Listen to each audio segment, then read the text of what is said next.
नमस्कार, जय महाराष्ट्र.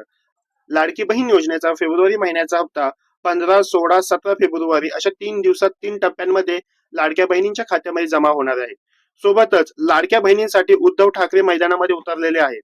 उद्धव ठाकरे यांनी सरकारला जाब विचारला आहे की निवडणुकीच्या आधी दिलेलं 2100 रुपयाचं वचन होतं, ते वचन आता का पूर्ण करत नाही आहेत.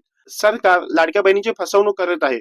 सरकारने सांगितलं की डिसेंबर पासून 2100 रुपये येणार, पण आता फेब्रुवारी उजाडलं तरी सुद्धा सरकार 2100 रुपये लाडक्या बहिणींना देत नाही, फक्त 1500 रुपये देत आहे. आणि ते सुद्धा खूप लाडक्या बहिणींचे फॉर्म रद्द केले जात आहेत. सरकारने दिलेलं लाडक्या बहिणींना वचन पूर्ण केलं नाही तर त्यासाठी शिवसेना रस्त्यावरती उतरेल. तसेच उद्धव ठाकरे साहेबांनी सांगितलं की कोणत्याही लाडक्या बहिणीचा फॉर्म रद्द करू नका आणि कोणत्याही लाडक्या बहिणीवरती कारवाई करू नका.